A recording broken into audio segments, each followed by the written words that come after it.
taarifa mbalimbali za kiusajili kupitia hapa na yako mengi sana ambayo pia yamejiri, lakini hizi ni katika zile taarifa za ndani kweli ambazo pia zinaeleza katika vyanzo mbalimbali vya kuaminika. Moja kati ya story ambazo zimeendelea kuandikwa katika vyanzo mbalimbali vya habari, kuanzia kwa wananchi Young Africans katika mitaa ile ya Twiga na Jangwani. Nazungumzia kwa wananchi Young Africans, taarifa za ndani zinaeleza kwamba klabu hiyo ipo kwenye mazungumzo ya moja kwa moja na kiungo mshambuliaji wa Vipers.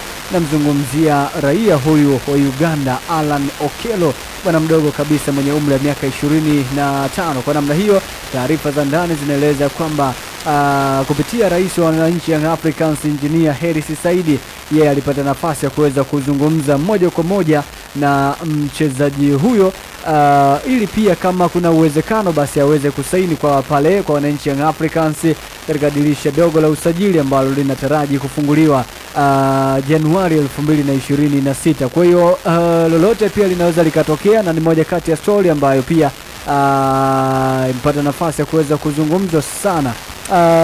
Wananchi Young Africans kwa namna hiyo jicho lao linaenda kuona kwenye eneo la mshambuliaji. Hii pengine ni kutokana na majeraha ya kwake Clement Walid Mzize, kwa sababu ukija kutazama Young Africans wana Mzize kwenye eneo hili, lakini pia wana Prince Mpumelelo Dube ambaye juzi tumeona pia akifanya vizuri kule kwao, lakini wana Andy Boyele ambaye hadi sasa hivi bado mashabiki wanasema bana aondoke, wengine wanasema abaki, wengine aondoke, wengine abaki. Hii inawezekana pengine uwepo wa nafasi hizo ambazo pengine sio nafasi ambazo wananchi Young Africans wangetamani hawa wachezaji ambao wanacheza katika nafasi hizo wazifanyie pengine kazi kwa ubora zaidi. Ndio maana jicho lao limetua kwa mshambuliaji huyu wa Vipers kiufupi tu. Of course ukiangalia kikosi cha Young Africans mpaka sasa katika eneo la ushambuliaji, ukiangalia wachezaji ambao wanaongoza kwa magoli pale, utakuta hakuna mchezaji ambaye amezidisha magoli matatu. Unamzungumzia Andy Boyele ambaye ndio namba 9, ana magoli mawili na alifunga katika mchezo mmoja dhidi ya KMC akitokea sabu. Unamzungumzia Prince Dube ana magoli mawili. Hao ndio wachezaji ambao ni washambuliaji halisi kwa maana wanacheza namba 9. Lakini ukija kwa Mzengeli ana magoli mawili, Pakome ana magoli mawili. Kwa hiyo unaweza kugundua kwamba eneo la viungo washambuliaji ambao wanaongoza na magoli mawili, lakini pia eneo la mbele wana magoli mawili, ni kama wamebalance hivi. Sasa lakini pia kuangalia hao sasa kwa Andy Boyele hayo magoli mawili alifunga katika mchezo mmoja, na kwa hajakuwa na performance ya kufunga sana, lakini pia kupata nafasi ya kucheza.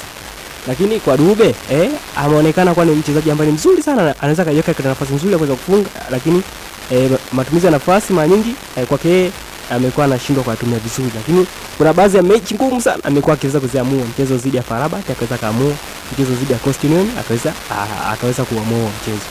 Sasa wanaenda kumtaka Alan Okello. Mimi nadhani of course ni chaguo sahihi sana, kwa sababu Alan Okello ni mchezaji mzuri ambaye atakuofa katika mipira iliyokufa, atakuofa katika issue ya speed, atakuofa katika issue ya energy ndani ya uwanja, lakini pia atakuja kukuofa katika jukumu la kuweza kupunguza wachezaji wawili watatu na kuweza kuhakikisha kwamba mpira unakwenda wavuni. Lakini skills ambazo alizonazo ndani ya mguu wake unahakikisha kwamba yeye ni mchezaji bora na mchezaji hatari.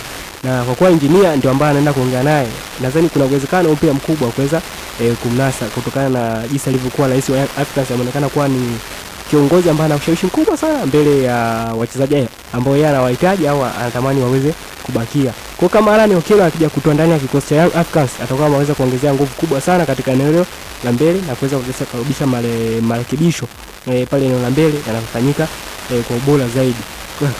Kwa maana tutategemea katika mechi moja maybe Young Africans wakitengeneza nafasi 10 waweze kutumia nafasi 4, au wakitengeneza nafasi moja waweze kutumia nafasi moja, kutokana pia hata kwa wania nafasi, kwa maana gombania nafasi, ule ushindani wa gombania nafasi utakuwa mkubwa sana kutokana na uwezo alionao Alan Okello. Okay, sawa. Ni moja kati ya taarifa ambazo zinazungumzwa sana kuhusiana na bwana mdogo huyu Alan Okello kutokea pale Vipers ya nchini Uganda. Ndivyo ambavyo mambo yalivyo, na yeye pia ni raia wa pale pale Uganda. Ndugu yangu Chaka mtangazaji amemgusa kidogo namna ambavyo uwezo performance ya nyota huyo na namna ambavyo huenda kaja kupata nafasi ya kuweza kuisaidia wananchi